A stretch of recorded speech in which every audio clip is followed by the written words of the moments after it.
Welcome to the Unstoppable Recording Machine Podcast, brought to you by Creative Live, the world's best online classroom for creative professionals with classes on songwriting, engineering, mixing, and mastering. The Unstoppable Recording Machine Podcast is also brought to you by Savior Custom Drums, quality crafted drums handmade in Denver, Colorado. And now your hosts, Joey Sturgis, Joel Wenasek, and EYAL Levy. So what are you guys doing right now, other than playing with your junk? Playing with my schnauzen, with my what else would you be doing with my big shanze? I don't know. I like to think of interesting names for penis, but no, I'm about to mix this really cool band from France called Hypnos. They're one of those bands that's, I think, better known in Europe than here. Like, they do lots of cool tours, and they sound like Mr. Bungle meets Gojira meets Opeth meets Meshuggah. Whoa! So yeah, it's a cool collection of things.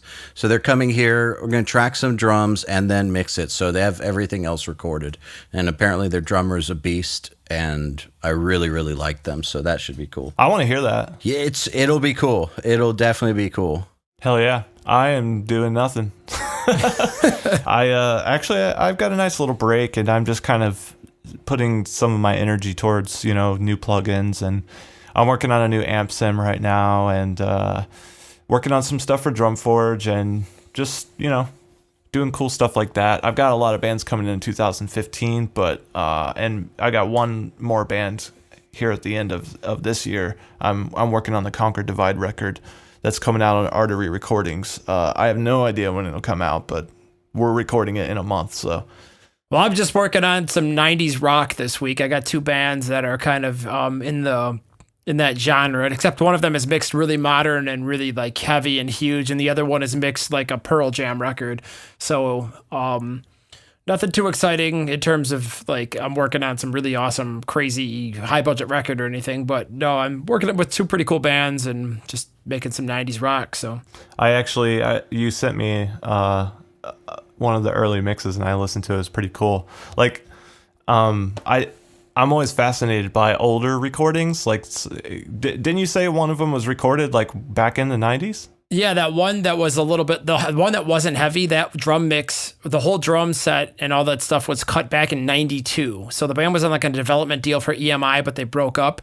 And then what ended up happening is, 20 years later, the guy's got the masters now, and he decided that he wanted to have it mixed. So he called me up, and I was like, yeah, let's do this. So all that stuff was tracked back to tape. And what's really amazing and cool about those tracks is like everything is already committed. So like there's already like a limiter on the snare, and the bass drum's already compressed and EQ'd, and like I literally just threw up the faders, and I'm like, holy shit, this is like mixed. Like I hardly have to even do anything. Yeah, that's shit, the more time you spend on the fucking engineering, the better the mix is going to be. Isn't that back a big when shock? People used to care about engineering? Yeah. It's really sad to me how much the whole producing engineering thing has taken a back seat to mixing. I feel like people have it backwards now. I mean, like you can spend forever on a mix, but it's so much easier, and it's so much better, and it's so much more rewarding also as a mixer to be working on tracks that are well recorded, and having that phenomenon where the song mixes itself or things just come together. That's only really possible, I feel like, if things are recorded well. It's almost like you feel like you're not even doing anything, because you're like, wow, this sounds great. Why'd you guys hire me? I'm used to just absolutely saving a disaster from occurring and trying to like make things that sound like crap sound not like crap, and get a good mix out of it. I'm not used to like, oh my God, these tracks sound amazing. How am I going to make this sound better? I'll just add like a little bit of EQ and just some, a good 2-bus chain run, and it's done. So, but see, I think that's how it should be, though. Like, agreed. Absolutely. A mixing engineer. I mean, the word mix itself is like blending. Like, you should be making all of the separate parts of the recording work together, not reamping guitars, not replacing drums, not fucking tuning vocals. Like, when did all this shit happen? Like, when did all this change? When the DAW came out. Yeah, when computers came into the picture. I think it changed when bands decided to start recording themselves way too much, I think that's when it really became crazy. Because there was a while when DAWs existed, when bands still didn't have a producer in every lineup, you know? Like now, every band has some dude who's a producer or some guy who is starting a studio back home that just kind of, wants to look over your shoulder and steal everything. That guy now records his own band every time. And I feel like when that became a thing, that's when the quality of the tracks that I was getting from other places really started to go downhill. I think it's important to realize that the more time spent on the production and on the engineering is going to directly affect how easy the mix. I mean, obviously it's going to directly affect how easy the mix is going to be, but it also is going to make your final product come together more easily. Like, one thing I've noticed with a lot of the work that I've been getting or doing is it involves a lot of reamping and a lot of drum replacement. And then you send that mix out, and what happens is the band is like, well, we don't like this snare.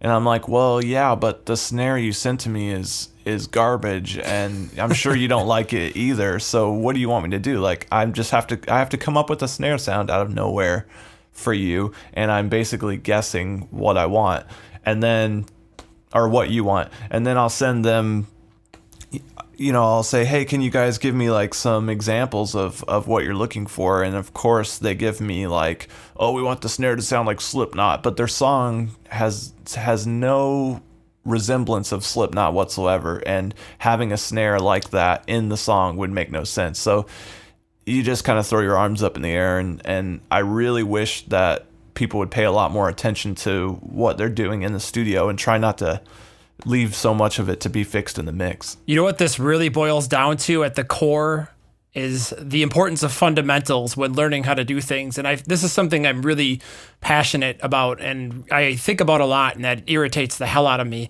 is it's really...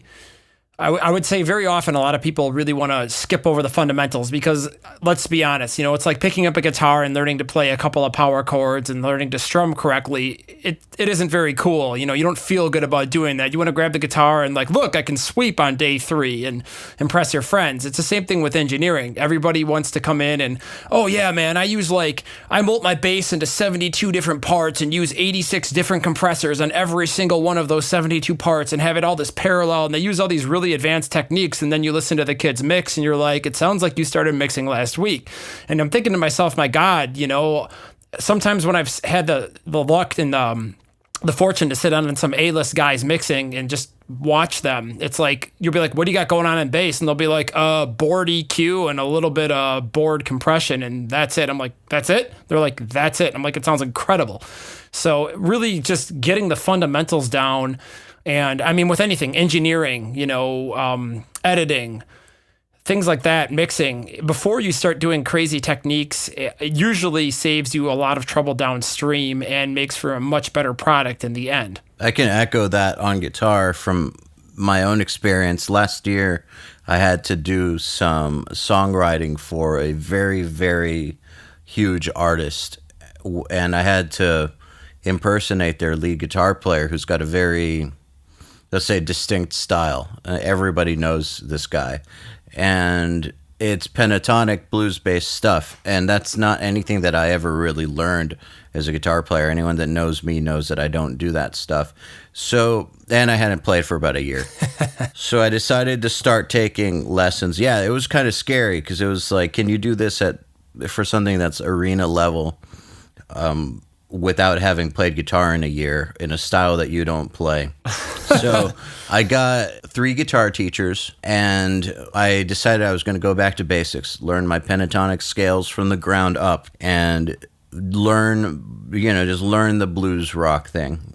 And I'd say that after about 3 weeks of practicing beginner level stuff for, 6 hours a day, I was actually better than I was before at guitar. When I was at the height of my playing, compared to last year, I think I was actually better last year.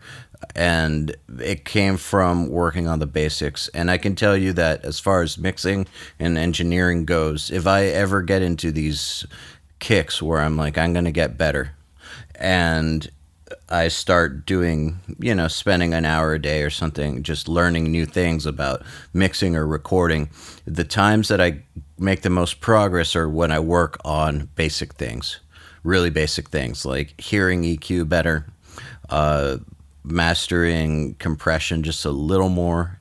That kind of stuff gives me it pays way better dividends than trying to figure out the math on a convolution reverb or something. Yeah, there's like a macho thing associated with like, using really fancy algorithms. Like I have 20 plugins on my bass, and why? I mean, I don't know about you guys, but I'm kind of like a minimalist mixer. I mean, I feel like, at least for me, having like a really good sounding rig that does a lot of the heavy lifting, where you've optimized all of the gain structures, whether we're talking ITB or OTB, really doesn't matter, but like I said, having a really good rig and set up routing and chains. ITB.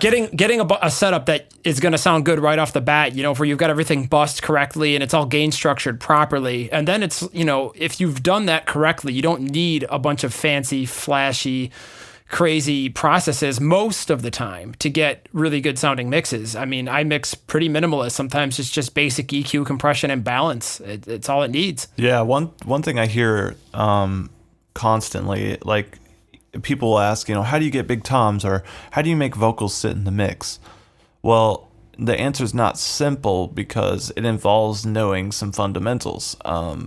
Big toms come from having a clear signal and having the drum tuned correctly and having the mic in the right spot and using the right pre and then processing it a certain way. And it also depends on the key of the song and, what kind of, are the guitars playing a really low tuning, and are they going to be fighting with the low end of the toms, and all that kind of stuff comes into play. So I like that we're stressing the fundamentals for sure.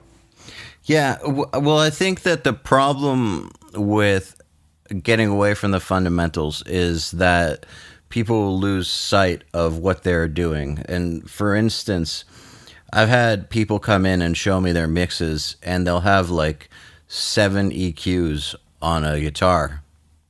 And I understand having 7 plugins on a guitar if they all make a bit of difference, or if it's like, minus 2 dB somewhere here, and then a little bit of compression, and then a tiny bit of EQ, and you're making your EQ changes over the course of many plugins with a few different processes. That makes sense, and that's some advanced stuff. However, what I'm talking about are massive EQ changes, and someone can't get it right the first time, so they add another EQ to correct their previous EQ, and then they still not quite right. So maybe if I add this EQ that I saw in Pensado's place, maybe that'll change it because some guest likes the Pultec, and that didn't quite do it, so we'll add another EQ. I'm sure you've seen that. And then you go full circle, and you're like, it sounds like shit, and you turn everything off, and you're like, wow, the raw sounds better than the mixed, and you restart, and you go through the same process 2 or 3 more times.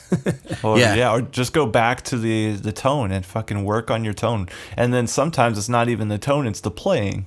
If the playing is bad, the tone's going to sound like shit. Yeah, that's a funny one. This came up on my Creative Live forum. Actually, somebody was asking about if their pickups, if the guitar needed a new battery, and they posted a clip, and it was obviously a dead battery. And want to know something funny? I have a funny story about this. I was mixing a single for a band that's actually pretty big, and they recorded it themselves with their idiot friend. And I know this because their idiot friend recorded something else I was involved in mixing a year before that. And that's a dude who I mailed a kick pad to, who didn't didn't understand how to mic it up. But anyways, this Did he put a mic in front of a kick pad? Yeah, he was like, "There's something wrong. There's something wrong with this kick pad you sent us. It sounds kind of weird under the microphone." So yeah, that's the guy who recorded them a year later. Oh, fuck. Okay, so I'm working on it. There's like 180 tracks in this song. It's crazy, and I was trying to get guitar tone, and something's wrong. Like, it just sounds like shit. And I decided I'm going to listen to these DIs, and it's obviously a dead battery. It's like, okay, they sent me a song with a dead battery. This sucks. So I hit them up, and I'm like, I think there's something wrong. I think the batteries are dead on the rhythms. I'm driving myself crazy with this, but I think that the battery's dead. And then the answer was, that's impossible. The guitars don't have active pickups. So I had no idea what to do. And I feel like ultimately the guitar tone really sucked because I honestly didn't know how to fix it, because they swore up and down that the guitars were passive. So that was always a big bummer to me. Fast forward to a year later, where they were doing an album with somebody, and it turns out that they did 6 songs with that guitar with the dead battery before the producer realized that the battery was dead and made them redo all 6 of the songs. So their guitar player hit me up, and he was like, "Hey, dude, you're in the clear. We gave you tracks with a dead battery." Oh my gosh. How long was that? A year later? Yeah, this whole thing. Yeah, so I did that song like a year and a half ago, and then a year later, they were working on an album with somebody, and they were like, "You're in the clear, bro. It wasn't you." Now you can go to bed at night knowing that you haven't screwed up. So, well, man, it was really traumatic, because I really wanted to do a great job. I was going to ask them to retrack it, but since they said that the guitars were passive, I figured it was my fault or something. Like, you had to take their word for it. Or the guitar player had absolute shit pick attack and didn't know how to pick a string. But that's not the case. That's not the case. The really great guitar player in this band, that was the thing. Guitar player is fantastic, one of the best, and he's one of those guys where you just put his DI through any tone and it's going to sound good just because it's him playing. So that's why this was kind of a traumatic thing. But yeah, just to take it back to Joey, what you said, that sometimes it's the tone, sometimes it's the DI. I mean, if the DI is not straight, you're not going to get a good tone no matter what you do. And then all the mix settings in the world are not going to save you. Yeah, this goes along with a question we have here from Chandler Hayden. He says, I'm wondering if there are any tips to get note definition on guitars to be better, a little more vibrant. Pick Play harder, better. use thicker strings, and when you're recording, absolutely break it down into like micro sections to get the best pick attack for every part of the riff. Well, here's what he says. He say, other than saying new strings, playing style, strictly post-production or creative EQ or plugins. Here's the problem, Chandler, is that you are narrowing your question to, you don't understand that it is from better playing. It is from new strings. It is in the hands. It's in the guitar. Just like what EYAL said, that guitar player is so good that it wouldn't matter what tone he played through. Here's a good example. I personally have had many times, and I'm sure you guys can attest to this, where, let's say you have two different bands back to back, right? And they're like the same band, same style, same genre, same kind of riff. They come in with like the exact same guitar, and you plug into the same rig in a blind shootout, and they're like, I like that one. So you end up with the exact same guitar rig, say 2 weeks in a row with two different bands. And this has happened to me multiple times. And one guitar player from one band sounds freaking amazing. Just the tone blows your mind. The next guitar player, where you've got the same EQ settings, the same guitar, the same pickups, etc., picks up the guitar and the guitar tone sounds like absolute dog shit. And you're sitting there scratching your head. You're like, what the hell is going on? It's the same freaking tone, but the difference is the pick attack and the way the guy's hitting the string is completely different. And this is actually, I'm going to throw in a shameless plug here, but this is why these boot camps that I'm throwing and that Joey's coming in to help out on, this is part of what's so good about them and why they help people out. They actually get to hear what it means to have a tight guitar performance, because I feel like that guy asking you the question about anything besides the playing probably doesn't understand what we actually mean by tight playing and in tune playing. That's what I've noticed, is the guys who typically don't want to hear that answer typically don't know how to actually play well enough to make this happen. Or they don't have an ear for it. That's one thing I've noticed, is like you can show someone a riff and ask them, okay, was that riff played really well? And 9 times out of 10, they'll say, yeah, sounds really good to me. But I'll be like, fuck no, that sounds like garbage. Yeah. You gotta have to know what you're listening for, and you have to know kind of in your head what would that riff sound like if it was played absolutely perfect, or if it was played stylistically perfect. Well, let me piggyback on that. And the thing is with guitar playing, guitar players, and this is coming from a guy who's played for over 20 years and spent more hours than I'd ever want to admit playing the stupid instrument, is that the last thing any guitar player ever really thinks about is how they are picking the string, or how your pick is attacking the string, how much tension you have in your picking hand versus how loose you are in your arm, etc. And the kind of tone it's representing. They just grab the guitar and you just start playing. You never really think about how you're playing. And if you want to get great guitar tone, you really need to sit down and think about how the hand is picking the string, experiment with different types and styles of picking, different like firmnesses and tension in your hand, and how hard you're holding the pick and how hard you're attacking the string. And once you work out those variables and figure out what sounds best for genre X, Y, and Z, then you can start really getting the performances down, because you'll know what you should be looking for. When a kid picks up and you're like, man, your palm needs to sound like dog shit, you grab the guitar, you go da da da da, and you're like, it's supposed to sound like that. Then you look at how he's playing and how you're playing and say, okay, look, change your angle like this, do this, hold your pick firmer, and boom, boom, now your chugs sound good. Totally. I do this thing at the boot camps, which basically you take a simple riff in the song that we're recording and you have the artist play it. Like in the last one, we had Rob from Chimera, and so Chimera riffs are simple. So I had him play the riff that we were recording, and it sounded great. Just sounded awesome, just like crushing and heavy and well articulated and perfect. And then I was like, all right, so you guys think that this is an easy riff. I want you guys to play it.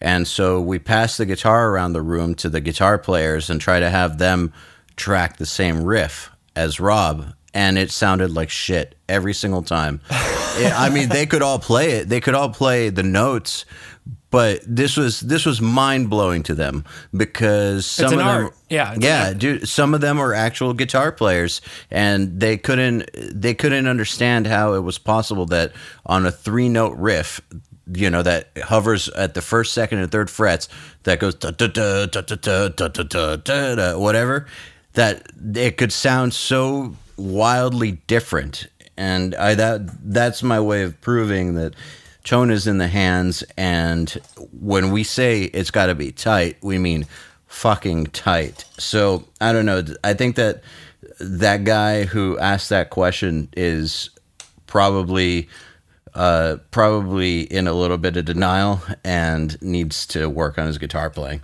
Right. Let's give him the benefit of the doubt, though, and let's pretend that, and maybe he does, but let's just pretend that he records people who are fucking amazing at guitar, and he is legitimately trying to get some tips on note definition and making the guitar more vibrant. The first thing I'll say is that you need to understand what guitar tone is. So it's the DI being completely hammered to hell and back. And squashed and turned into a square wave almost. And then from there, it goes through the cabinet, right?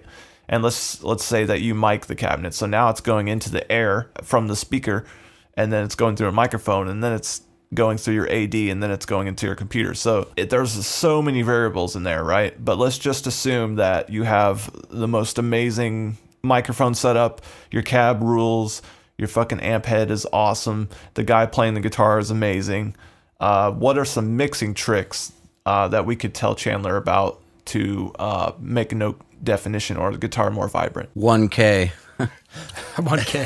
1K. Yeah, the first thing to know is like, okay, the notes, like where are the notes going to come from? It depends on the tuning, but you definitely want to do some frequency checking there. I know, for example, let's say your guitar is in drop A, and everyone knows that A is the 440, right? So if you take a guitar that's tuned in drop A and you play the A note on the bottom string and you look at it on a frequency graph, there's going to be a little bit of a spike around 440. That's how fucking sound works. That's how frequencies work. So if you are messing with a guitar track, you're trying to mix the guitar, you're trying to get more note definition, you have to pay attention to your tuning and you have to pay attention to what frequencies you're boosting and subtracting. Also, what else is going on in the song? Is there a synth that's also playing an A? Because now that A in the guitar and the A in the synth are going to blend together and mask each other. This is a problem me and Joel had like a couple months ago. A band kept giving us a note like, hey, we can't hear the piano. Turn the piano up. And we're like, dude, the guitar and the piano are playing the same fucking note, and the singer's singing the same note. There's in no the same way. Octave. Yeah. How can we Fuck. make it any louder? Because it's the way you wrote it is just fucked. Like you just can't. It's all the same frequency. So it comes down to, at the end of the day, it comes down to frequencies and how you're adjusting them, I guess. I think also it needs to be said that people should probably chill out on the gain in terms of how much distortion they're using from the amp. Pick harder, less gain. Listen to Devil Driver's yes. guitars. Yeah, exactly. Or Monuments. Monuments is a great example because he plays on almost a clean sound. It's like a little bit of overdrive, but that crushing heavy tone, it comes from how hard he plays. I think this is why overdrive pedals are so popular, because it does allow you to get away with a little bit, I should say even less gain. Yeah, definitely. And I think, one of the first people that I remember talking about this in detail was Andy Sneap, talking about when people would ask him how the Testament guitars ended up sounding so crushing, like how high was his gain. He's like, I have my gain at like 4 for him. He just plays so hard that's where all the, that's where that crushing tone comes from. But, if you notice that there's a certain point where you add more gain and you're just adding fizz and noise. And I've seen a lot of people's settings, when they send me the mixes for critique, and their gain is boosted so far. I feel like it sounds like a basic thing, but turning the gain down is not a joke. You should definitely turn it down. And then also I think when people are notching frequencies or doing subtractive EQ on guitar, I feel like they're looking at forums a lot, and they'll read, well, someone says that they don't like 6K, so I'm just going to take 6K out. Just blindly notching things out.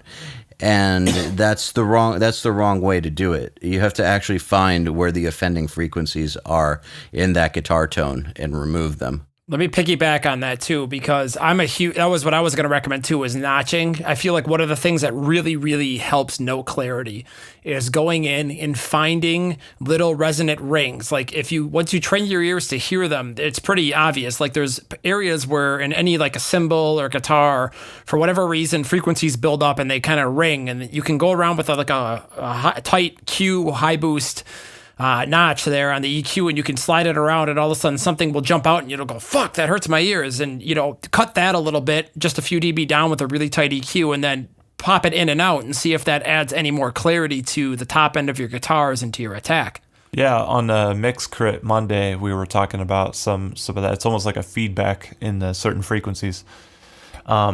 Another trick, and this is kind of a mixing thing, and this really depends on having your tone perfect and you're playing perfect. one thing I like to do is use a limiter, because what happens is there's a lot of dynamics, even in a tone that's completely crushed and distorted to hell and back. You're still going to have some notes that are quieter than others. Even like, if you go from playing a chord that has 4 or 5 strings or notes in the chord to playing a single note melody, you're going to have a giant volume difference there. And limiters can help you bridge the gap, so to speak. Make the melodies just as loud as the chords. And that's another thing. Like, you could either do it with a limiter, or you can do it with volume automation or a compressor. But whatever it is, you need to be paying attention to the dynamics of the tone as well. And let me just say that ever since you guys turned me on to doing that to guitars, I'm way happier with my results. I remember that conversation. Are you using compression or limiter? I've started using both, actually. But a few weeks back, you guys turned me on to using limiters on guitars, and I started to, and boom. So and then a week ago, I started trying some compression stuff you told me about, and more boom. So, and the reason that I'm saying this and why it's a big deal is because I come from a school of mixing and recording where compression isn't really used on guitars besides multiband, in the low mids. Right. I come from a place where compression on guitars is considered a no-no. I thought you were going to say I come from a land down under. Well, I am in Florida. Well, yeah, that's like come the whole from an Andy end. Sneap, Colin Richardson, Sukoff thing. All those mixes. If you listen to their low end on their guitars, they swing around a lot, and you can hear the boom, boom, boom on the chugs. The 128 blasts. And, as opposed to like Joey and I, we crush the shit out of our guitars, and I feel like it adds a little bit more headroom in the mix too. Like, it kind of like locks them in and gels them. Now, it doesn't always work, but it's one of those things that I'll sit down and I'll throw a limiter on, and it'll be like, or ooh, that sounds way better. But sometimes when it works, it definitely adds a little bit more, I would say, like headroom and more space in the mix. It kind of keeps them pinned more, and you can kind of get them up there and get them a little bit more in front and apparent. Yeah, getting them more apparent is the key for that, for sure. And I would say I have better luck using limiting amp sims harder than I do using like real amps. So I find if I limit, at least like I said, I can only speak for me, but in my experience, if I limit the crap out of like an actual amp, it doesn't seem to respond as much as like an amp sim does. So I tend to limit the sims a little bit harder than I do the amps. You can also change the reaction of certain frequencies by using subtractive EQ going into a limiter. For example, let's say you're using a limiter and you're crushing down on the guitar a little bit to even out the dynamics, but the guitar tone has a lot of 4K in it.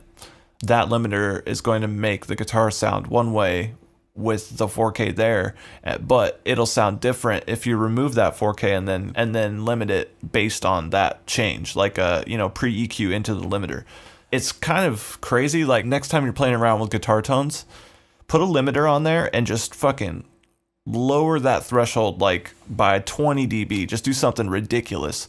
And then take an EQ before the limiter and mess around with some frequency sweeps, and you'll hear what I'm talking about. Like, it can totally change the tone, like, drastic. It's hard to explain unless you actually experience it, like, and try it. But that's part of the strategy, is that I'm trying to use subtractive EQ to make the other things that I want to hear come through better, and I'm using a limiter to enhance that. It's not all just straight EQ, because when you start doing some drastic EQ stuff, you're changing the phase, you're also changing the volume.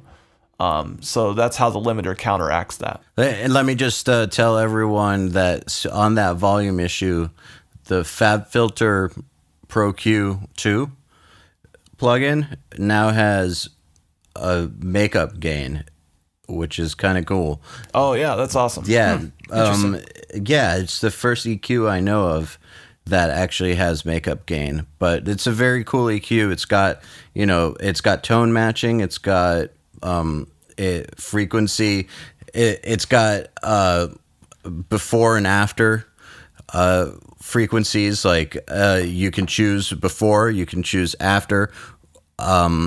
It's got auto makeup gain, which is super fucking cool. And I wouldn't say it's 100% accurate, but it gets you within 1 or 2 dB, which is still, I mean, that's still really good. Wow, yeah, that's a cool feature. I could see how that could be very useful. Yeah, absolutely. I mean, it's relatively new, so that's why I figured I'd throw that in there.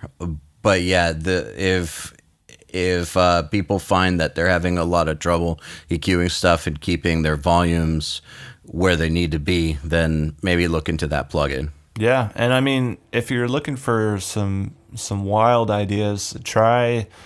I mean, there's so many things you can do. Like one thing you could do also is take a DI and completely limit it or clip it so that it's just a square wave, and then EQ that and mix it into your guitar tone, and you'll get your notes to pop out more.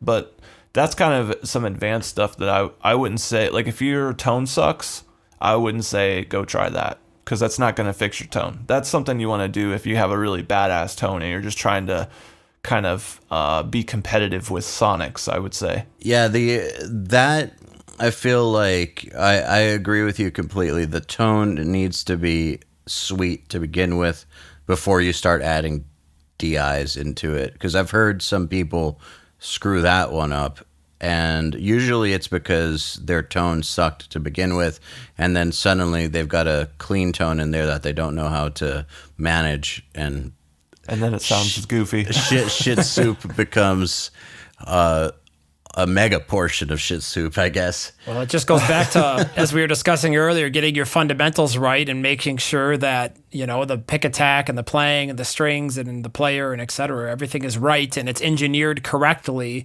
and it makes your life downstream infinitely better, because, you know, recording is about a bunch of little teeny small things across an entire system adding up downstream, and that's the difference between that 1 or 2% you hear at the top tier of things, is all of that attention to detail. Yeah, that kind of leads to this next question that we have here from Nick Hanslip.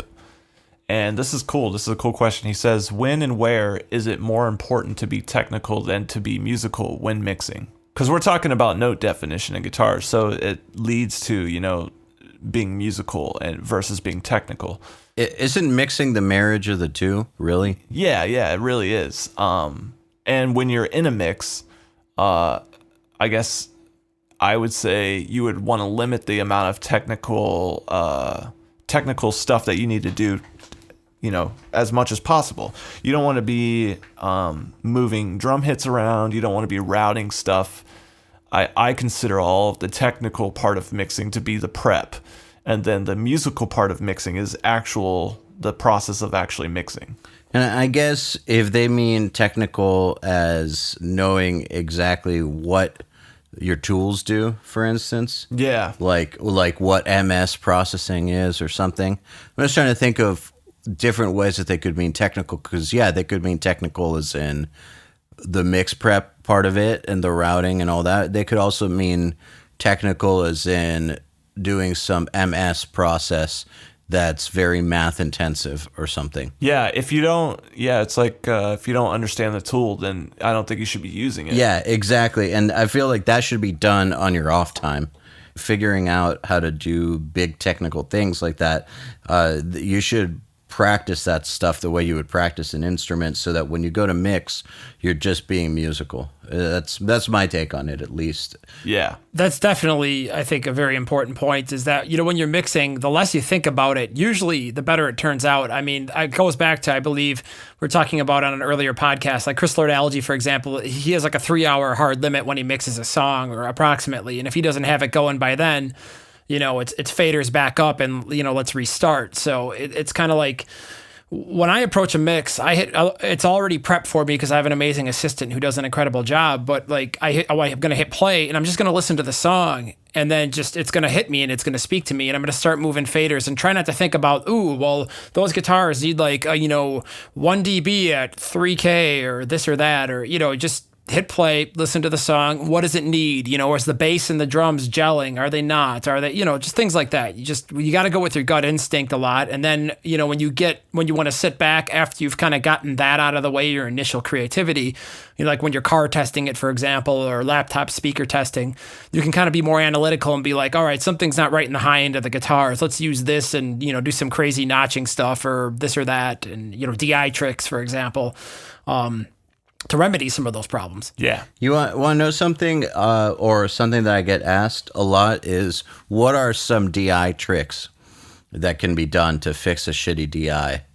And maybe we can cover that too, because I feel like a lot of guys who are trying to get good guitar tone are dealing with bad DIs. And maybe we've got some tips and tricks on how to salvage a shitty DI.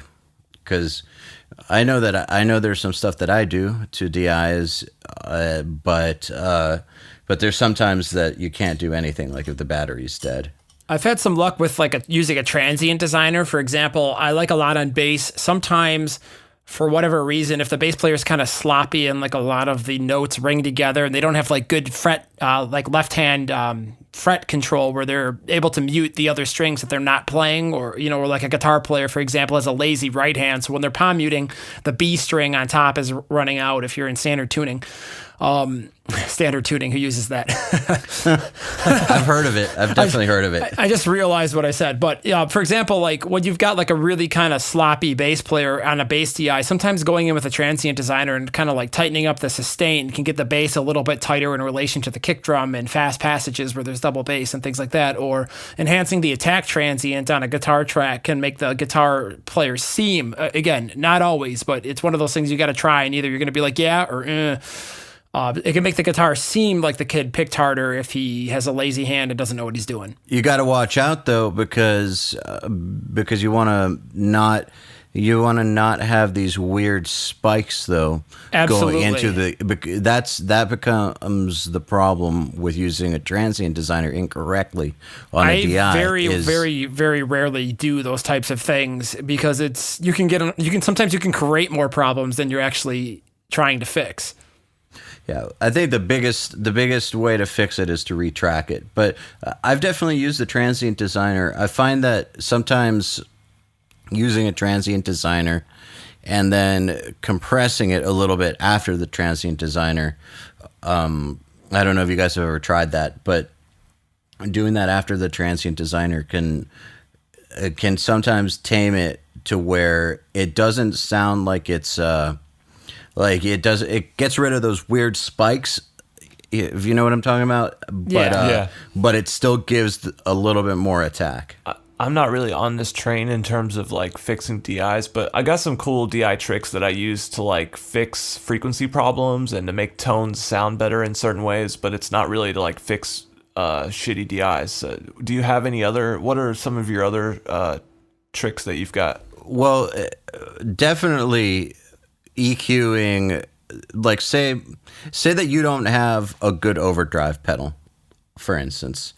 One thing that is important to know is, what is an overdrive pedal doing? It's normally doing a gradual drop off, like a tube screamer, for instance, from 350 on down. Okay, and that's pretty much all it's doing if you're using it without any drive, which most people do. So say that you don't like the tube screamer, but you still want that tightening up effect that the tube screamer gives you, or you just don't have one at all and none of the sim overdrives are working for you. You can just simulate that with EQ. You find out exactly what the pedal is doing, what the pedal in mind does, and then apply that EQ to the DI before it hits the amp. And so with the tube screamer, yes, around 350 on down, it gradually slopes off. So add that to the DI, and presto, it will pretty much sound like it's got a tube screamer on it. It sounds really simple, but that's something that my engineer and I have been doing lately to DIs in order to skip overdrive pedals, because sometimes they add some unwanted stuff. You don't have to use an overdrive pedal just because people use them. Sometimes it's better not to use them, but you still want some of the benefits. So that's how we've figured out to get around having to use them when we don't want to. One of the most powerful things you can do with DI, in terms of like mixing tricks, would be to actually automate the DI into the guitar amp. And it's easy to go crazy with this. So definitely don't do it a lot. Just do it where you need it. Usually for me, I have to do it in leads. If I'm doing a tone for a lead, I've got the tone sounding really cool and I got it how I want it. But somewhere in the lead, there's a note that the guitar player hits and it just makes like a gigantic spike in the 2K area. That could be because of how loud that note is going into the amp. And a lot of times you can have notes at the wrong volume, like an unnatural volume, because you've punched in so many little performances that you're getting like an unnatural frequency sound, I guess. It's really hard to explain, but I'm trying my best here. So what I would do is I'd go through and I would find the problem areas in the lead where I think certain notes stick out in a bad way, and I'll experiment with turning those up and down going into the amp, like pre-amp, to see if that will fix it. And a lot of times it does. And if it doesn't, you might have a situation where, let's say the lead is like a pull-off lead, and you've got this drone note that is going through reverb and delay, and it's like repeating over and over, and every time they do a pull-off, it goes to that one note, and that note repeats, and then it overlaps with itself with the delay and the reverb, and now you've got like this one frequency spike that's just fucking killing. You can put in like an EQ adjustment before the amp to kind of decrease the amount of that note. Those are just some of the things I've done. I mean, I'm self-taught. I'm trial and error. I don't know if those things are retarded or not. They're not. I've done that too. I've done that too, actually. That's a really great method. I've done that too. That, like, especially if I'm getting tracks from someplace else and they're not fixable, like by retracking, you know? Like, I think the important point is that a lot of people think mixing is like, okay, put my track through some EQ, put it through some compression, but I tend to think that mixing is way more complicated than that sometimes, especially with metal where you've got the noise effect and the wall of sound. It really does require you to get dirty in a lot of tracks, like to really dig into the lead and fucking sit there and automate EQs on and off and like, fuck with the volume of the DI going into the amp and all this stuff you have to do to get that performance to really come out the way it's, the way you want it to. Yeah, absolutely. And that's also, like, say for instance, you have a fast picked part, where the guy starts to trail off, or, after like halfway through or something. Yeah. Or there's some sort of a pattern where at the beginning of the pattern, he's playing hard, but then it becomes only the first note of every pattern grouping where he plays hard, and then it's like, hard, soft, soft, soft.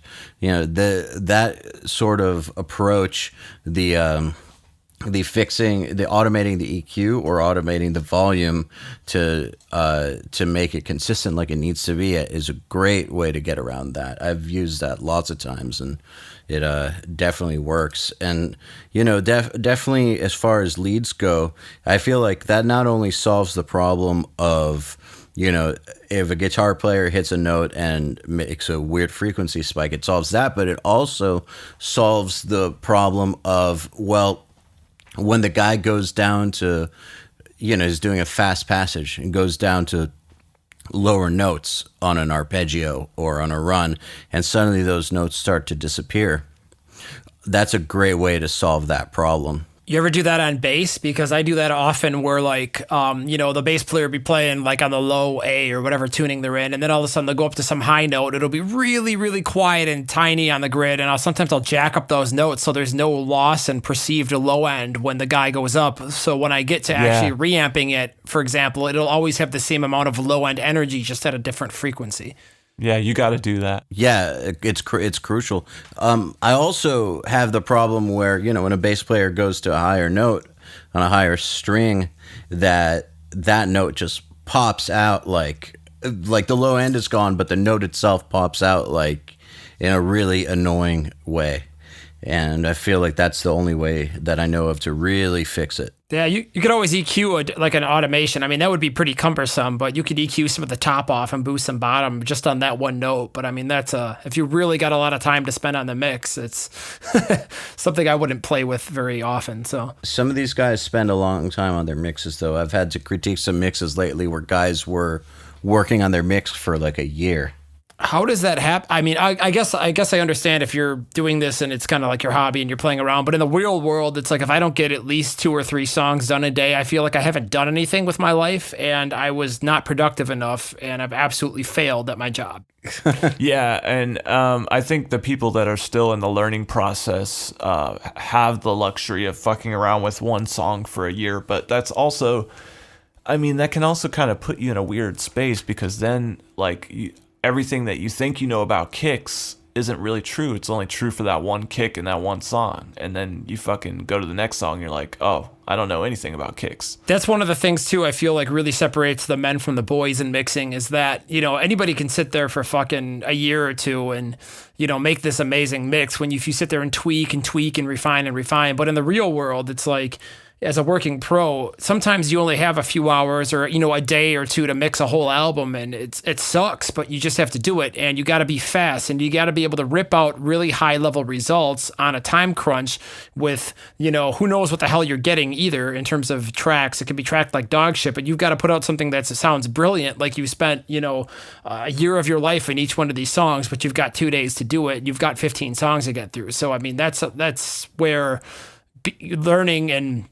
learning to mix fast and mix good fast really pays off because there's just so many scenarios where somebody calls you the day before, or, you know, the labels are notorious for this. They'll be like, oh yeah, so in the last 3 months while we were waiting for the record to come out, on radio now, everybody's mixing bass up about 2 dB hotter than the last mix you turned in. So I need you to go back and remix the whole fucking record, but add a lot more bass. And you're like, well, you can't just turn up the bass. It's going to fuck this up, that. So I got to actually, you know, and then you got to do it like tomorrow, despite whatever else you have going on in your life, and you have to get turned in on time, you know, and it's just... the life. Oh yeah, that's the glamour. Well, I feel like, yeah, maybe you don't spend a year on the mix, but you spent years learning how to mix. Yeah. Absolutely. That's a good analogy or way of putting it. Well, that's how I see it because... what I feel like these people are doing wrong when they spend a year on a mix is they're totally screwing up their perspective. Like Joey said, like you spend all this time learning one thing, and that's not how you learn mixing. You get better by doing lots of songs, just like with songwriting. It's not about writing the one perfect song. It's about writing 500 songs, and maybe 20 of them are great. And I really do think it's the same with mixing. The more songs you do, the better you're going to get over the period of years to where you really only need to spend, a day or a few days or a week on an album and you're good. I think that's an amazing point. And the reason I say that is because something I get into I'll argue a lot with artists over, they'll be like, you know, we could sit there and we could tweak something, just little minute things that don't matter. I'm like, you guys are missing the fucking point. You have to get your damn music out so people can listen to it. No one gives a shit if the snare is up 0.02.5 dB other than you. You have to get something out. There's a certain point of like diminishing marginal returns where it sounds good. It sounds like a song. You've done your job. You have to get material out so you can get on the road. You can, you know, tour. You can make money. And work on your band. Yeah, it's really about the ticking time bomb. Like once you've written a song, it's already old. So you gotta you wrote the song. Now fucking put it out. Like you gotta hurry because it's based on a lot of shit. It's based on what's going on now. It's based on what happened. And if that song comes out 2 years later after you wrote it, it's just going to be behind. I've noticed a direct correlation between my artists that are very successful and mine that are not in terms of how they get songs written, for example.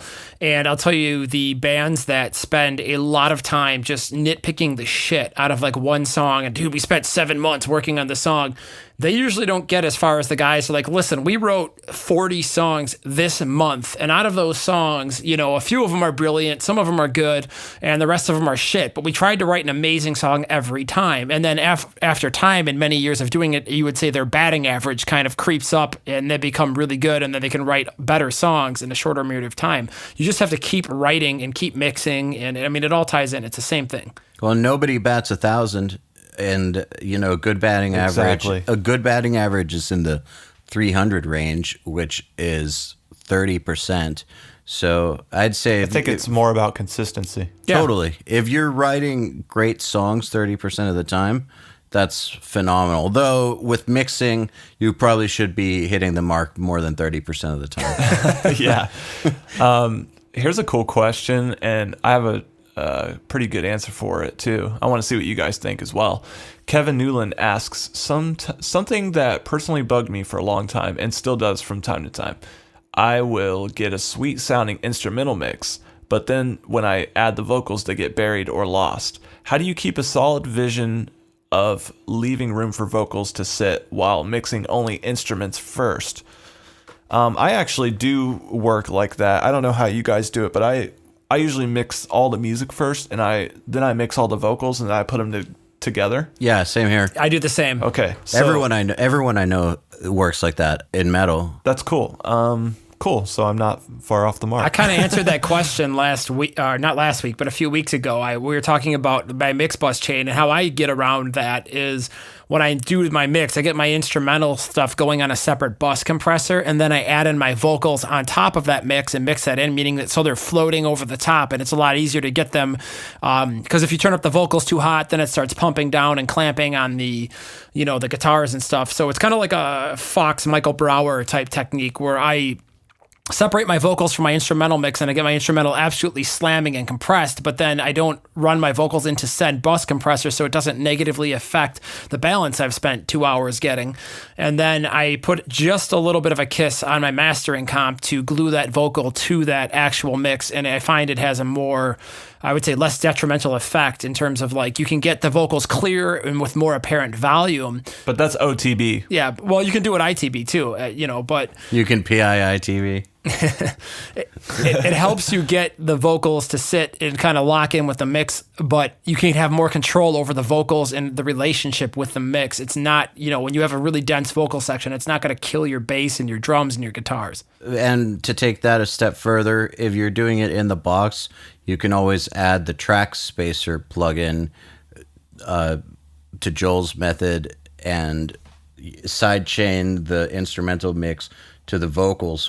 If anyone's wondering what track spacer does, is it's a sidechainable EQ to where it will give the opposite curve to what's coming in. So, for instance, if you sidechain the vocals with the music, and you put the EQ on the music, when the vocals are going, it will, you know, it'll duck those frequencies in the music automatically. And so that's, you know, if you had that set to a pretty subtle mode, you know, to not neuter your music, that will help as well. I actually have never heard of that, but that sounds really cool. You got all the cool plugins and shit over there, don't you? Yeah. Every week, man. I've heard of some cool ones lately, man. Like, I've definitely had some really, really cool plugins come my way in like the past few weeks. But yeah, Track Spacer, that's a really, really, really good one. It's a little CPU intensive, but it is really, really cool. We only need one instance, right? Yeah, you only well, I guess you can use it multiple times, but for this particular setting, yeah. I guess for this particular situation, yeah, you only need one instance. You put it on your instrumental mix and have it sidechain to the vocals, where the vocals are the key input to the plugin, and then it will turn down, you know, the vocal frequencies in the instrumental mix. Yeah, and Kevin, I'll tell you what I do, and I think this is kind of maybe you guys have seen this too, and let me know. I think people are afraid to EQ vocals. What do you guys think? I EQ the fuck out of mine, so I don't know how to react to that statement. I EQ mine quite a bit as well. Yeah, and for me, the very first thing I do is I look at the mic and the vocalist, and I'm like, okay, do we got a lot of head voice? Do we got a lot of chest? If we got a lot of chest, we need to make some low mid to lower frequency adjustments, and if we got a lot of really tinny frequencies, get those out of there. That's the first thing, and those are just the prerequisite before you start doing any other processing. Just get those things taken care of. Next thing I do is multiband compressor, and I use that to control the performance. So there might be some notes that have too much bass, there might be some notes that have too much treble. The multiband gives me a nice flatline version of the performance, which wouldn't be possible otherwise. Then I go into a normal compressor, and the normal compressor is to even out the performance, not just frequency-wise, but volume-wise throughout the entire performance. And then I start doing EQ, and I do additive EQ. I like doing a lot of additive EQ on vocals. I think that microphones actually have a natural EQ curve to them, and a lot of times there are boosts in there. But I think production has gone as far as just needing a lot more. We're used to hearing really trebly vocals, or we're used to hearing vocals really loud, and now we're used to hearing vocals that are perfectly in tune. So when you go back and listen to an old Aerosmith song, you're like, oh, that note's kind of flat. But that's because they didn't have autotune. So there's a lot of things to it to prevent it from getting lost, and it all stems from being able to understand all of the instruments, where they're sitting frequency wise, and being able to know how to counteract that. If you've got guitars that are playing a lot of low notes, you're going to be a little bit luckier because it's going to be easier to make melodies stick out, because usually the melodies will be 1 or 2 octaves way above. But let's say the guitars are around the same octave range as the vocal. You're going to have a hard time. You're going to have to do a lot of additive EQ to get those vocals to really stick out and punch through the mix. So don't be afraid to use EQ. I use a lot of it. Okay, I was afraid to EQ vocals once upon a time as well, because being too extreme, I felt like they started to sound like they're in a telephone booth, or too bassy, or kind of harsh, or it was just kind of weird. And then I got a vocalist a few years back who just sounded like shit, and I had huge hopes riding on this record, and I just was like, fuck it, I'm going to go extreme on this and not stopping until this sounds great. And ever since then, I've been pretty brutal with EQ on vocals, and I really do feel like it makes a huge, huge difference. So I don't know. I'm not afraid to EQ vocals. That's my story. You're not going to get there. You're not going to get there by just leaving the microphone flat, because a lot of the microphone designs that we have are all based on really old things, like a long time ago, right? And no one has really come through and been like, okay, let's change microphones. Let's add like fucking 6 dB response at 16K. Like, that's just not. I believe there's a blue mic that they made. It's very unpopular, the rep was telling me, but I went to a clinic and the guy was saying they made some mic. It's about $1,000, and I cannot for the life of me remember what it's called, but there's a mic that is like specifically made to be a little bit more mix ready than the standard condenser. And as soon as he heard it, everybody in the room was like, oh, that sounds like shit. And I'm like, that sounds like a mixed vocal. I'm like, I get that. And the other guys were like, that sucks, dude. And I'm like, well, you guys work at Guitar Center, so. Yeah, that's it's kind of like when you get your first drum mic pack for the first time, and you're really stoked. You go out into the garage and you hook it all up, and then you start hitting toms, and you're like, God, these sound like shit. So it's like, yeah, well, no one's really changed the design of the tom in the last 30, 40 years or whatever, so they still sound like crap, and you do have to put a ton of EQ on a tom to make it sound like the way you hear it in records. Also, like, there's all these myths. I feel like a lot of people say, oh, you always have to use an SM57 on the snare. Have you ever tried a fucking condenser on the snare? It sounds way better. Oh yeah, like dude, I love using a KM84 on the snare. Holy shit, it sounds so good. And lately, I've tried an SM7B on snare, and wow, just life-changing. You got to experiment. You can't be afraid to fucking play with stuff, you know? Yeah, don't put, don't go putting fucking kick drum mics on snares. I mean, maybe try that. I don't know. But you got to just like think outside the box. Like, you know, let's say you mic up a snare once every 2 or 3 weeks and you're like, man, it always sounds like shit. Try a different mic. Try a different snare. Maybe, you know, like it comes down to the drummer too. There's a lot of drummers who hit like pussies. You got to fucking hit the drum really fucking hard to make it sound badass. When I started, it's kind of funny you mentioned that, because when I started learning to record, there was like some book I forgot by Bob Osinski, and he was talking about in the very first chapter recording some band like from the 80s, like Men at Work or something, and they were talking how they used like a U87 on every single direct mic and overhead of the entire drum kit, and I just calculated the cost of that, and I was like, holy shit, that's like $30,000 in U87s just on drums. Like, what the hell? Wow. Well, you want something interesting is that John Brown, the dude from Monuments, the guitar player, is a killer engineer, and both him and Jay Rustin, who is, you know, God when it comes to producing and mixing and everything, both turned me on to using condensers on toms.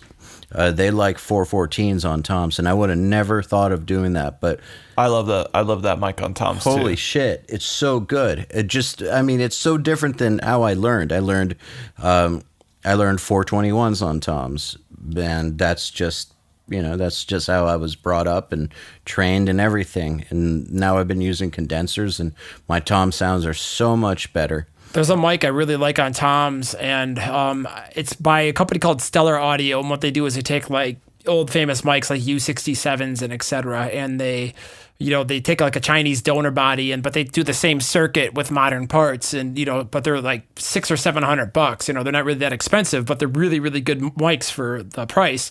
And there's a mic that I like and that we used when we did Drum Forge. I think it's the CM6. Or is it the CM5? Yeah. I don't remember which one, and my assistant's going to kill me because I screw this up every week.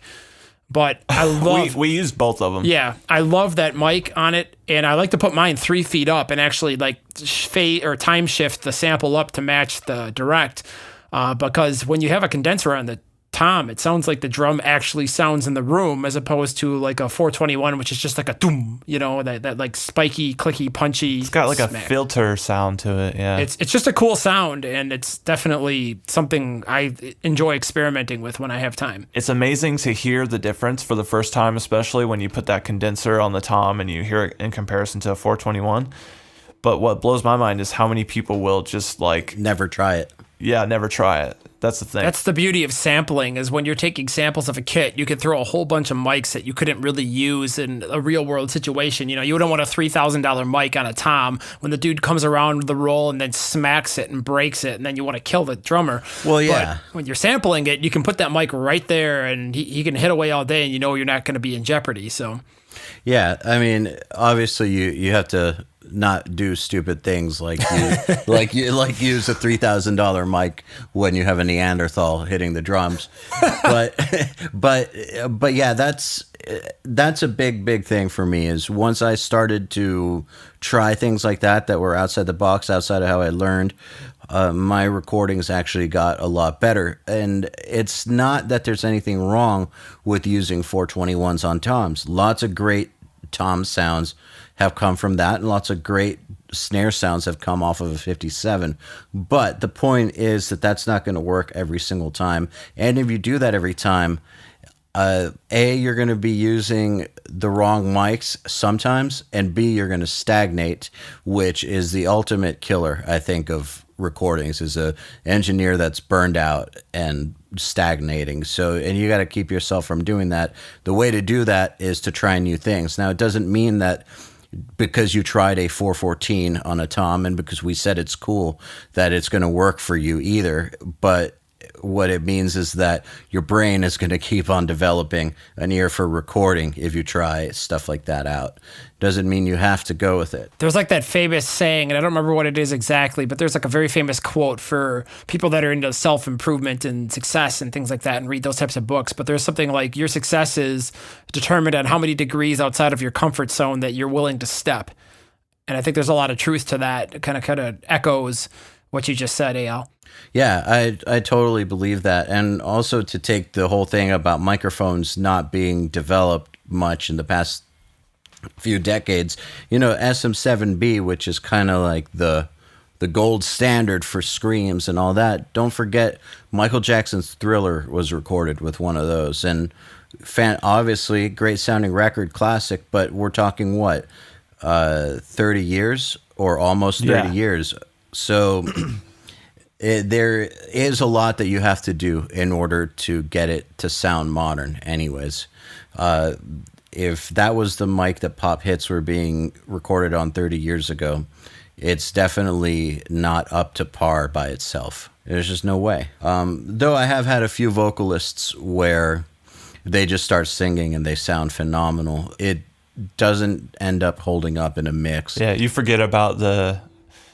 well, I was going to say it's nice when you have someone that can sing and it makes you forget about the mic, the chain. Like, you're just not even thinking about it. Yeah, that is a wonderful, wonderful thing. But then I always do end up having to process them a lot anyways, not because their voice isn't great, but because there's a wall of noise going on, that they have to cut through. And, a lot of cutting through is just EQ. Mm-hmm. And ride the volume knob, ride the fader. Speaking of riding the fader, I'm curious if you guys have ever used this plugin, because I get asked about it all the time, and I used it once and never again. But let me guess, Vocal Writer? Fuck that plugin. I don't really like it. It's a really, really cool idea, and wish I had thought of it, because I bet they sold a fucking butt ton of that plugin. But when it comes down to the real world, like, I don't see it being used, and I personally don't use it. So too much of a control freak to let a computer make a decision. I can't, if I'm mixing, I can't let the computer do volume adjustments. I want to be able to see it. There's no way. Totally. Yeah, I tried it once and was like, what? No. I do a lot of mine. I think mine are a lot more technical moves. I'm not really doing a lot of like artsy writing. I'm just kind of going into the chorus. I might say, I want this little part of the vocal to stick out, so I'll do a little 3 dB bump. Oh, that wasn't enough. Let me try 5. Okay, that works. Go to the next one, And for stuff where I need to get a little bit fancier, I'll use a fader port. It's a PreSonus product, and it's pretty much, I think it's compatible with all DAWs. It's a USB thing. You plug it in, it shows up in your devices, and you could just hit right, and it's got a little motorized fader on there, and you just move the fader. It's just one fader, so whatever channel you have selected, it allows you to control. I'm looking it up right now. Fader port. It works pretty good. It's the only thing that's a bummer about it is that if you want to use the motorized functionality, you have to have it plugged into the wall, so you got 2 cables coming out of it instead of just one. But other than that, it's pretty cool. It's got play, stop, fast forward, rewind, record buttons. So there's some other functions on there, but I mainly just use it for a little motorized fader. I think it's only like $200, so $129. Cool. $129. So there you go. So you just use it for writing automations. Yeah, if I need to do something that I can't do with my mouse, or that that I'm not going to type in or draw with a pencil, I pull that out, plug it in, and go with that. It's kind of like having a control surface without a billion channels. You just got one channel, and it works on the one that you have selected. They got iPad apps you can do that on and stuff like that too now, which is kind of neat. Yeah, and I'm not the type of person that needs to move 3 faders with 3 different fingers all at the same time. Like, I can do it one at a time, and so it works perfectly for me. That's cool. I don't like control surfaces very much. I never use mine. I could see that one being handy, but more than that, it's kind of like, wow, this is quite a pricey paperweight. Yeah. It looks cool. That's the thing. Like, people walk in the studio like, dang, this is awesome. My friend, one of my good friends, has a Neve board, and it's like a, I don't know, 48 channel Neve board or something, and it doesn't work, but he has it in his, it's in the room, and it's like turned on and stuff, people always walk into the room and they're like impressed, you know, they're like, oh man, this is going to be a great record. He's got this giant board and everything, but you like never hook anything into it. I was like, damn, that's a pretty expensive table that you've got there, dude. He's like, yeah, I know, it sucks. Just put it on Vegas mode and let the lights amuse the band. Yeah, bands love Vegas mode. They really do. I think you were telling me that, Oh yeah. Well, I haven't actually turned on Vegas mode in a long time, but that's kind of like the thing that the one amateur producer in the band always wants to see. He's like, I've always dreamed of having a board. Does it do that thing where the knobs move? Yeah, Vegas mode. I don't even know how to turn it on. I haven't done that in so long. But yeah, Vegas mode is a good crowd appeaser. I call those things client appeasement tools. Motorized faders, things like that. I mean, I get it. Motorized faders are useful, but for those of us who don't really use control surfaces much, which is most of us, I think that stuff like motorized faders are there more to impress people who don't know anything. All right, we're getting to the end here. I got one more question. I guess we'll answer this and wrap it up. This question comes from Taylor Borden, and he asks, do you guys have any little tricks that don't change the sound of a whole track, but make it better? Also, how do you use dynamic compression on a master? I'll take the first one. One thing that I like to do a lot of my masters, and this kind of goes back to like EQing guitars and cymbals we were talking about earlier, is notching out little frequencies. So as soon as I print my mix down off my analog bus, I'll usually go and grab a little EQ with some really teeny notches and just try to find little things in the mix where there's just frequency buildups across the whole spectrum that just annoy the shit out of me. Like I always hate like 3.2 to 4K just pisses me off. I cut it out of everything and there's always too much of it downstream when the mix is done. So I always go and try to find like that little bit of harshness in there and just kind of notch it out a little bit. And sometimes having like a really tight Q, deep cut on a master and having like a few little frequency cleanups, when you A/B that on and off, you'll notice an absolutely huge difference in like the mix sounding, you know, that extra 5% better, but you're not really changing the mix. You're just kind of cleaning up a few rogue frequencies on the master. Yeah, I have some go-to frequencies that I definitely mess around with on every, well, not on, when I say every track, I mean every song. I've noticed a lot of my mixes, or maybe I should say a lot of my masters, have like a lot of 4K, it seems like. Or maybe I just fucking hate that frequency, as we all know. So Fuck 4K. I take it out to the car and I'm like, nope, it's got too much 4K, and I'll go back in and I'll adjust it. And I really feel like it improves the whole track, but it doesn't really change the sound of it. It just kind of like gets rid of that annoying little thing that I don't want to hear.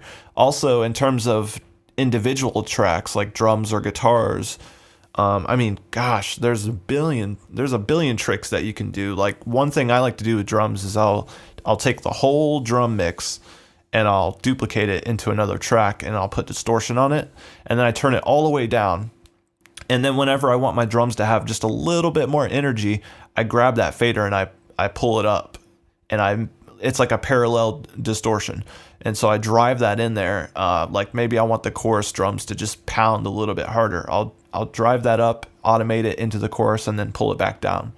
It's also a cool way to make your verses, and like say the verse beat and the chorus beat are pretty much similar. You can make those two beats sound differently by using a parallel to automate in and out. I think one thing that I do that probably nobody listening to this is going to do is I have this unit called an 88 by a company called JCF Audio. They have this really weird function called PEP that I'm not sure exactly what it does, but it makes everything better. So there you go. That's a simple thing that I do, that I put things through and suddenly they sound better. That is a really expensive toy. Yeah, it is really, really expensive. Do you guys ever play with making your choruses wider? Yeah, absolutely. I mean, I'll give you an example. For example, when we did drum forwards, that was one of the ideas between tracking at X, Y, and space pair and being able to switch behind so you can drop a space pair on the chorus and increase your imaging and your width. So, in terms of actual mixing, I mean, yeah, sometimes with guitars, I mean, I usually don't use a lot of wideners and things like that, but sometimes just taking the panning from 80 to 100, for example, or, cymbals, same thing with the panning. There's just a lot of little tricks and things you can do to kind of make the chorus pop out and be wider and more in your face. For me, it's not a lot of mixing tricks. It's more production tricks. But I guess that line gets blurred quite a bit. I don't find myself doing like crazy stuff. Like say a song comes in and I'm just mixing it. I'm not going to do a lot of crazy stuff. I'm not going to go grab my guitar and like play chords and stuff. But like if I'm recording a song, I might do that. If I want the chorus to have a bigger, wider sound, I might go in and like say add a crash that's like hard panned on the right in addition to the crash that the guy's already hitting.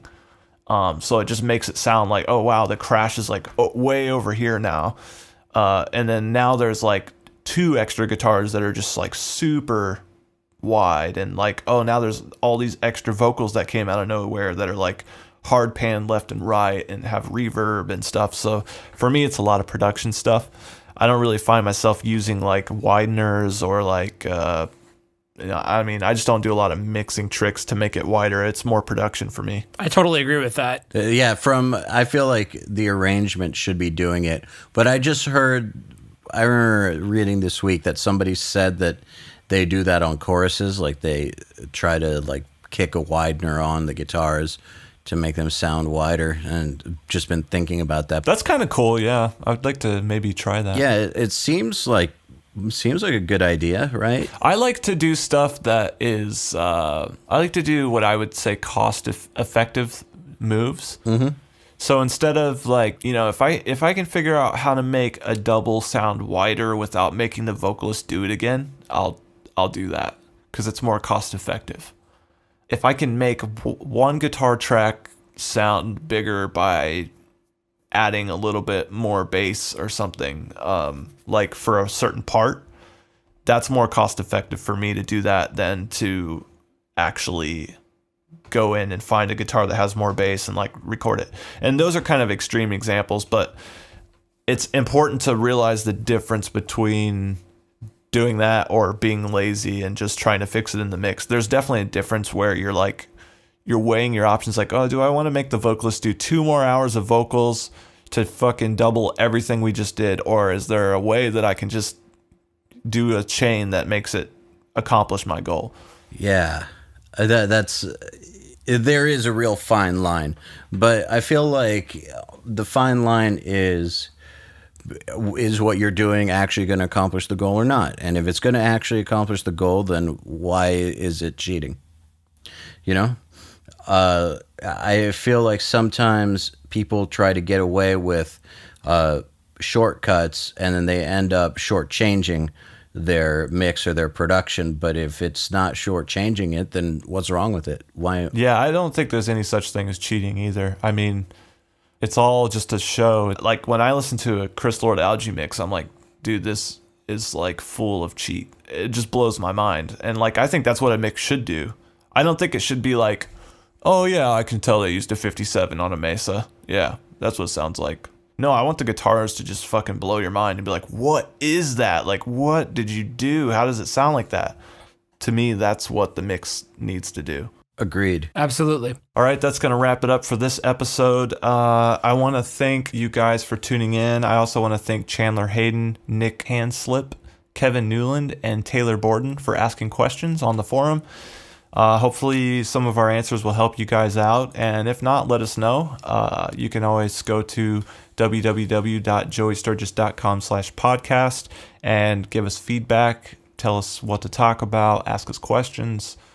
See pictures of us. Spew hate. Email us your phone numbers. Maybe we can text. We can text each other back and forth. It could be real cute. Sext. Other than that, thanks for listening and tune in next week. The Unstoppable Recording Machine Podcast is brought to you by Creative Live, the world's best online classroom for creative professionals with classes on songwriting, engineering, mixing, and mastering. Go to creativelive.com/audio to start learning now. The Unstoppable Recording Machine Podcast is also brought to you by Savior Custom Drums, quality crafted drums, handmade in Denver, Colorado. Go to SaviorCustomDrums.com to start building your custom drum collection now. To ask us questions, suggest topics, and interact, visit urmacademy.com and subscribe today.